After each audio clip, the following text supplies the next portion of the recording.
السلام عليكم ورحمة الله وبركاته.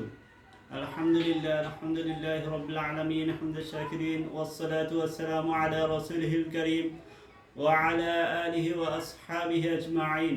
فأعوذ بالله من الشيطان الرجيم. بسم الله الرحمن الرحيم. قد أفلح المؤمنون الذين هم في صلاتهم خاشعون. وقال النبي صلى الله عليه وسلم مفتاح الجنة الصلاة أو كما قال عليه الصلاة والسلام. প্রিয় সুধী, আজকে আমাদের আলোচনার বিষয় যে নামাজের গুরুত্ব ফজিলত না, এটা আমাদের আলোচনার বিষয় না। আজকে আমাদের আলোচনার বিষয় হলো যদি নামাজ না থাকতো। তো শিরোনামটি শুনে অনেকে অবাক হবেন যে এটা আবার কেমন শিরোনাম, যে যদি নামাজ না থাকতো। তাহলে আমরা একটু চিন্তা করি, যদি নামাজ না থাকতো তাহলে কি হতো। যে নামাজের মাধ্যমে তো আমরা আল্লাহ তাআলার সবচেয়ে নিকটবর্তী হতে পারি, এবং নামাজের মাধ্যমে কি বান্দা আল্লাহ তাআলার কাছে সবচেয়ে শ্রেষ্ঠ হতে পারে। আচ্ছা, যদি নামাজ না থাকতো তাহলে কি হতো। যদি নামাজ না থাকতো তাহলে আমরা আল্লাহ দিদার থেকে বঞ্চিত হতাম। সেটা কিভাবে, যে রাসূল সাল্লাল্লাহু আলাইহি সাল্লাম বলেন যে আসসালাতু মিরাজুল মুমিনিন, যে নামাজ হলো মুমিনদের মেরাজ। সুবহানাল্লাহ। তো রাসূল সাল্লাল্লাহু আলাইহি সাল্লাম তো মেরাজে আল্লাহ তাআলার সাথে সাক্ষাৎ করেছেন। তা আমরা নামাজের মাধ্যমে আল্লাহ তাআলার সাথে কি সাক্ষাৎ করতে পারি। এবং রাসূল সাল্লাল্লাহু আলাইহি সাল্লাম আরও বলেন যে বান্দা আল্লাহ তাআলার সবচেয়ে নিকটবর্তী হতে পারে নামাজের মাধ্যমে। যখন সে কি সেজদা করে তখন আল্লাহর সবচেয়ে নিকটবর্তী হয়ে যায়। সুবহানাল্লাহ। তো যদি নামাজ না থাকতো তাহলে কি আমরা আল্লাহর দিদার থেকে বঞ্চিত হতাম। যদি নামাজ না থাকতো তাহলে আমরা কি সুস্থ থাকতে পারতাম না। যেমন যে আমরা তো নামাজ হলো পৃথিবীর শ্রেষ্ঠ ব্যায়াম, যে নামাজের মতো ব্যায়াম আর কি হতে পারে না। নামাজের মাধ্যমে শরীরের প্রত্যেকটি অঙ্গ প্রত্যঙ্গ কি হয়, যে অ্যাক্টিভ হয়, যে ওঠানামা করে প্রত্যেকটি অঙ্গ প্রত্যঙ্গ অ্যাক্টিভ হয়। তো নামাজের মাধ্যমেই যে নামাজ পড়ে সে সুস্থ থাকে।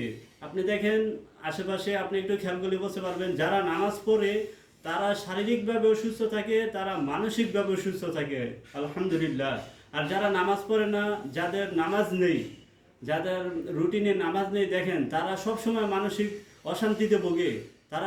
তারা শারীরিকভাবেও কি অসুস্থ, মানসিকভাবেও অসুস্থ হয়ে যায়। তো যদি নামাজ, যারা রেগুলার নামাজ পড়ে তাদেরকে আল্লাহ তাআলা শারীরিক সুস্থতা দান করেন এবং তাদেরকে আল্লাহ তাআলা মানসিক প্রশান্তি দান করেন। যদি নামাজ না থাকতো তাহলে আমরা সময়ের গুরুত্ব বুঝতাম না। যে নামাজ আমাদেরকে সময়ের গুরুত্ব বোঝায়, নামাজ আমাদেরকে সময়ানুবর্তিতা শেখায়, যে সময় কিভাবে ব্যবহার করতে হবে, সময়কে কিভাবে কাজে লাগাতে হবে। আর দেখেন যে প্রত্যেকটা ওয়াক্ত নামাজে প্রত্যেকটা নির্দিষ্ট সময় আছে, যে ফজরের একটা সময় আছে, জোহরের একটা সময়, আসর, মাগরিব, এশা। তো প্রত্যেকটা নামাজের একটা কি নির্দিষ্ট সময় আছে, ওই সময় কি সেটা আদায় করতে হয়। তো নামাজ আমাদেরকে সময়ের গুরুত্ব বোঝায়। তো যদি নামাজ না থাকতো তাহলে আমরা সুশৃঙ্খলভাবে জীবনযাপন করতে পারতাম না। যে নামাজ আমাদেরকে শৃঙ্খলা শেখায়, যে কিভাবে দাঁড়াতে হবে, কিভাবে রুকু সেজদা করতে হবে। তো এভাবে আমাদেরকে কি শৃঙ্খলা শেখায়, ডিসিপ্লিন শেখায় নামাজ। যদি নামাজ না থাকতো, তাহলে আমাদের গুনাহসমূহকে আল্লাহ কি মাফ করতেন না, বা আমরা আমাদের গুনাহগুলোকে মাফ করাতে পারতাম না।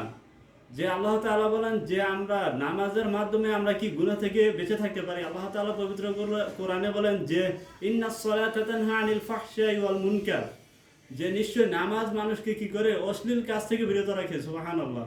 তো যদি নামাজ না থাকতো তাহলে কি আমরা অশ্লীল কাজ থেকে বেঁচে থাকতে পারতাম না, সহজেই পারতাম না। আপনি দেখেন যারা নামাজ পড়ে তারা কি গুনার কাজ থেকে সহজেই বেঁচে থাকতে পারে, আল্লাহ তাআলা তাদের উপর রহম করেন। তো যদি নামাজ না থাকতো তাহলে আমরা ডান হাতে আমলনামা পেতাম না। যারা 5 ওয়াক্ত নামাজ পড়ে আল্লাহ তাআলা কি করবেন, তাদেরকে ডান হাতে আমলনামা দিবেন। সুবহানাল্লাহ। যদি নামাজ না থাকতো আমরা বিদ্যুতের গতিতে পুলসিরাত পার হতে পারতাম না। যদি নামাজ না থাকতো তাহলে দুনিয়ায় আমাদের রিজিকে বরকত হতো না। যারা নামাজ পড়ে আল্লাহ তাআলা তাদের রিজিকে বরকত দান করেন। যদি নামাজ না থাকতো আমরা কি জান্নাত পেতাম না। রাসূল সাল্লাল্লাহু আলাইহি ওয়াসাল্লাম বলেন মিফতাহুল জান্নাতিস সালাত, যে নামাজ হলো বেহেশতের চাবি। তো যদি নামাজ না থাকতো তাহলে আমরা কত সমস্যার সম্মুখীন হতাম। আজকে দেখেন আমরা যারা নামাজ পড়ি না, আজকে যাদের আমরা আমাদের রুটিনে, আমাদের দৈনন্দিন জীবনে যাদের নামাজ নেই, তাদের কি অবস্থা আপনি দেখেন। আপনি একটু দেখলেই বুঝতে পারবেন যে তারা কি শারীরিকভাবে অসুস্থ, তারা মানসিকভাবে অসুস্থ। যাদের জীবনে নামাজ নেই তাদের জীবনে সুখ নেই, শান্তি নেই। তো আমরা যারা নামাজ পড়ি না, আমরা অবশ্যই নামাজ পড়বো। নামাজ পড়লে আল্লাহ তাআলা আমাদের এই দুনিয়া ও আখিরাত আমাদের কি সফল করবেন, আমাদেরকে তিনি দুনিয়া এবং আখিরাতে সফল করবেন, এবং আমাদের দুনিয়ার জীবনও সুন্দর হবে, শান্তিময় হবে, আখিরাতের জীবনও সুন্দর হবে এবং শান্তিময় হবে। তো আল্লাহ তাআলা যেন আমাদেরকে আল্লাহ তাআলার ইবাদত করার তৌফিক দান করেন, এবং দৈনন্দিন ফরজ নামাজের পাশাপাশি নফল নামাজের জন্য আমাদেরকে আদায় করার তৌফিক দান করেন। ও আখিরি দাওয়ানা আলহামদুলিল্লাহি রাব্বিল আলামিন।